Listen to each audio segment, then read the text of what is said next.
Well, I think I'm proud of the intangibles our team played with Saturday. We didn't do the core things you have to do well to win the game. We didn't rush the football effectively. We were inconsistent in stopping the run. Um, we did neutralize the kicking game, I would say. They had two really dynamic returners. We weren't great on conversion downs. They did a relatively good job on conversion downs. But in general, a lot of that goes to Appalachian State. They've got a really good football team.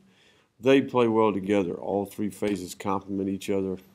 Pretty evident they've been there a while, and they've got a good thing going. But I do like where we're headed. I think we did take a step forward, although offensively I didn't think that was one of our better days. I think we didn't play great up front. We didn't get very effective quarterback play.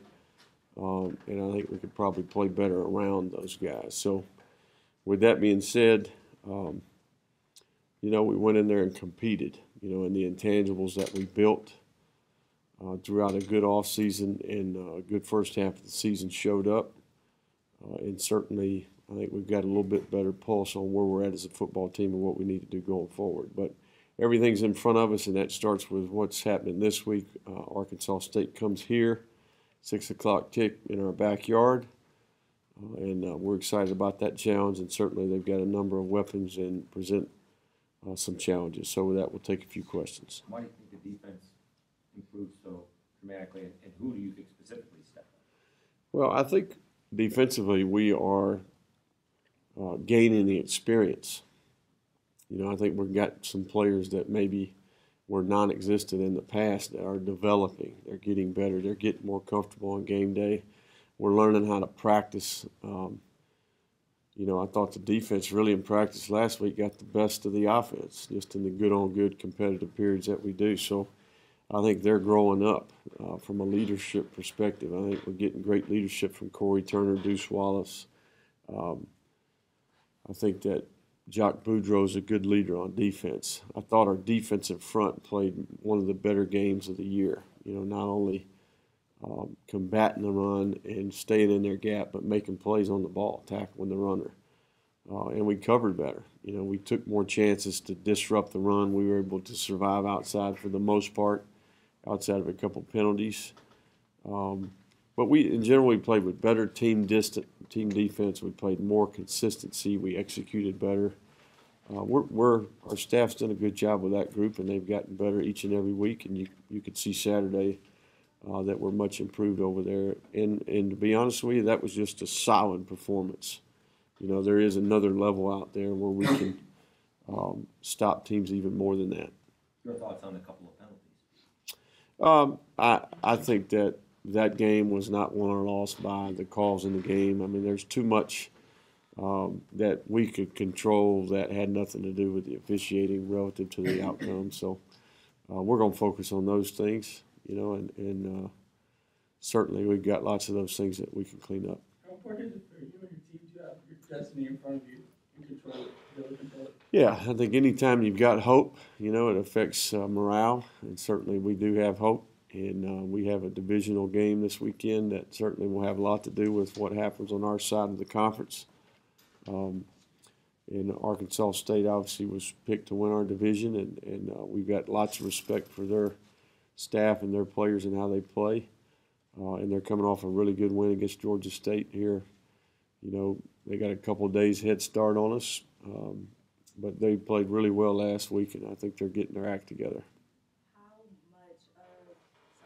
How did this past game prepare you guys for the Arkansas State game? I think just in general it was, it's a consensus pretty much that Appalachian State is one of the better teams in this league.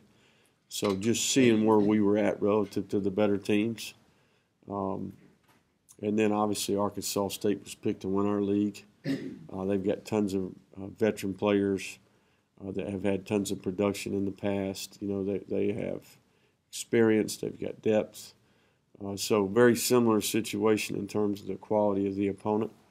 I do think going to Boone, North Carolina is unique. I think it's a great environment, tremendous history and tradition. we're fortunate enough to come back home here and play in front of our people, which I hope will be a factor in the game.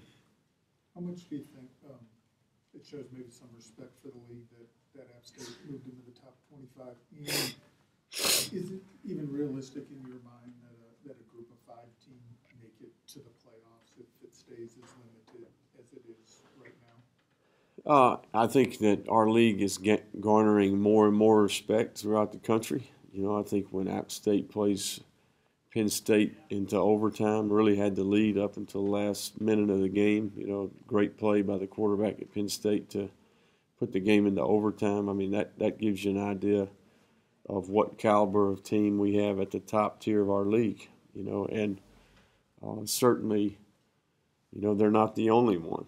You know, but I don't think that, you know, these are the types of teams that make it into the Final Four, you know, in my opinion. Now, if our league was competing with Alabama and Mississippi State and a lot of the other Power 5 teams that we played against, it does help us that Troy beats Nebraska, but Nebraska obviously isn't having a great season. So, I mean, there's lots of comparisons here, and ultimately the people in that room, that's what they're looking at. There's too many good one-loss teams out there in the Power 5 leagues for a group of 5 teams to make the playoff at this point in my mind. So would you like it to see it expanded, or do you like it the way it's set up right now? I think for, you know, my current situation and our situation, we'd love for it to be expanded. You know, more teams the better. You know, how realistic is that? I don't know. You know, I think that it took a long time for us to make a decision to go from 2 to 4, and I think it'll take probably as much time or more time for it to expand. So those are things that'll happen down the road, and you know, it has nothing to do with me right now. So I'm gonna focus on my job. What challenges do you see Arkansas State presenting? I think they've got a veteran quarterback. They've got an elite group of skill players. In particular, the running back and receivers are really explosive. I think they're big and physical up front. And I think when they get loose, some of those skills, they can create a big play on you. I think that on defense, they're very disruptive up front. They're a one-gap penetrator format, 4-3 structure. They challenge you on the outside. And historically, they played really good defense there. I think they've got good depth, good team speed, and that'll lead to good special teams play. Their specialists are playing well, their kicker, their punter, and they're sound in that area. So, you know, they don't give you much. You know, you're going to have to go earn it, and typically that's what the good teams do, and they've got a good ball squad. Coach, what did Arkansas State do offensively in his last game that it hadn't been doing in their 2 or 3 games before? Well, they were opportunistic. You know, Georgia State turned the ball over quite a bit early in the game. They got some short fields. They were able to take advantage of that. But in general, they just executed a little bit better level. You know, and the teams that they played prior to that were good teams. You know, Appalachian State's a good football team. Certainly, Georgia Southern, we can see, is playing really good ball right now. So, did they tweak anything scheme-wise, or are they? No, I think they just played better, executed better. This team, they've got an identity. They do what they do, and I think they're getting better up front, and I think their quarterback played better, made better decisions. But it all works together. They took care of the ball. They were opportunistic on defense, got some takeaways, and they converted those to scores, and the game got out of hand relatively quickly. So once you're ahead by that much, you know, it changes the whole dynamic of the game. So, you know, we all know that turnover margin is the #1 statistic in ball, and certainly that was the case early in that game in particular with a couple big turnovers. So they made the most of those opportunities. What concerns you the most in particular about Hansen? Because he has grown since he left Oklahoma, and he puts up numbers. Yeah, he's a good passer, but, you know, the guy can run. He's a big, tall, long guy that once he gets loose, he can open it up and cover ground. You know, he's a big guy. He's tough to get on the ground, and he's got a good feel for what they're doing. You know, he's been in that system for a while now, and certainly, you know, well respected and got several votes. You know, was the preseason. I think he was the preseason offensive player of the year. So, a guy who has, you know, tons of experience and has ability, can beat you with his arm and his legs. Has it been brought up by the players themselves, or or anyone else about what happened against them last year and just wanting to atone for that maybe? Not necessarily. I think we've done a pretty good job around here of really putting the past to bed and really focusing on what's in front of us. But I do think, we've got enough to worry about, relative to that. I think that it's more about this group of players. You got to remember that 40% of the people in that locker room are brand new and didn't go through that experience. But I do think that the players that have played against these teams in the past, they've got a good pulse on who they are, how they play, what type of culture they have. So some of that will help. The more experience you got, the better. But we also have coaches on our staff that have played against these guys in the past. So we're excited about it. I think everybody that's associated with this program knows that this is a game that's went back and forth. It's been very heated, very competitive. Some consider it a rivalry game. I mean, it's an important game, and to me, it's a Western Division conference game. It's a huge game relative to what we're trying to accomplish here. So we try to prepare the same regardless of the opponent. And I think that that's the approach we'll take, and we're going to focus on the areas where we need to get some things cleaned up and continue to take steps forward and make improvement as a football team. Mr. Gardner got some time at left tackle. Did you use a three-man rotation there? Did you really play? Yeah, we did. We played three guys, and really that's a product of Spencer and the development that he's shown. He's really had a good couple of weeks here.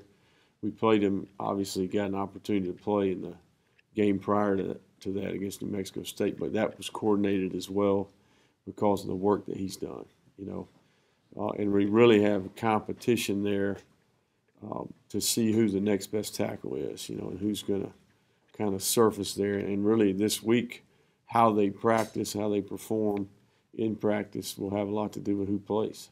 Does that add to your ability, if needed, to move one of those guys over to the right side should something ever happen there? Well, Spencer's been the backup right tackle the entire year. He was just in practice. I'm watching him, and I'm saying, hey, this guy might be better than those two over there. Let's give him a shot at least. It's the right thing to do. It's the fair thing to do, and he's done well. So I think he's really good in pass protection. He's a guy who, with more and more time as he gets stronger, really uses the nutrition program in the weight room. I think he's a guy who can grow into a bigger, stronger guy and play with more power. But the other two guys have done well also. It's just been very competitive. Has Spencer's production, has that surprised you? I mean, considering where he was at the start of the season. Well, we've always felt like he was a really good athlete. He had great feet. He's a polished player. His technique is really good, but he's just a little light in the tail.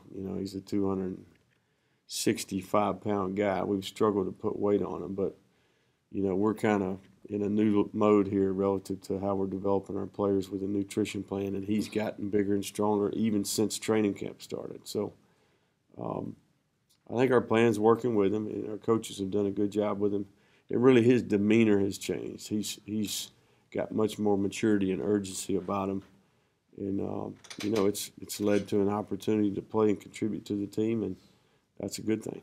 Time for a couple more, please. Can you update us on the health of your football team, specifically Chauncey and Keenan Barnes? Well, Chauncey, obviously, we did not practice last night because it was our 6th week in a row. We typically we have a 2-day off format, try to split up this season a little bit. So last night was just a walkthrough. We'll know more about him tomorrow, but our plan there is that he would be modified. He is going to participate for the first time, but he'll be modified in terms of how he does that. But I would say he's questionable at this time. I'll be able to tell you more on Wednesday probably. Keenan Barnes is kind of in the same mode. He does have some issues with his knee that we're working through, and it's from an injury in the past that we're trying to get to the bottom of. Speaking of Keenan and being injured, Billy Jackson also talks about doing the dirty work. Billy Gossett has kind of stepped in Keenan's role. How big of he's played seemingly a big role in sealing guys off and allowing you to get outside. How important is that, considering what you like to do in the run game? Yeah, I think Khalif's another guy who we've seen develop, who's really started to buy in. You know, he's been a guy who I've always felt like, man, I'd like to coach that guy. He's got tools that you like to work with. He's a 6'6" guy who can really run and open it up. He's another guy who's benefited from a good off-season nutrition. He's gained weight. He's over 200 pounds now. So he's a guy who, if he'll have the right mentality and approach, could be a very effective player. And he's a young player. And you know what? Since he's had to start playing, he's been very productive and been able to do his job. But it starts with his mindset, mentality, how he practices. You know, he's coming into his own a little bit. We're pleased with him. There's another level out there for him. But I think, you know, if he'll do it the right way, he's got a chance to be a solid player here. With so many new players on this team, now having played several top 25 opponents, do you see a tangible benefit long-term to playing this level of competition? Yeah, there's no question. I mean, even just going to App State, you know, after you play two SEC West teams that are legitimate opponents, you know, I think it gives you a little bit of, you know, you got a little bit of a feel of what a good football team is like, you know. And that's the thing I was pleased with is, you know, Saturday we went right in there and, you know, held our own for a while. You know, we obviously didn't do enough to sustain that, you know, and be in position to make it tight in the end. But, you know, I think, you know, there's no moral victories, I guess I would say, but we certainly felt like we belonged, I guess is what I would say, you know. So that gives us a little bit of a shot in the arm here going forward. And, you know, I'm excited about the challenges that are in front of us, you know, and how good this team could be. We'll see.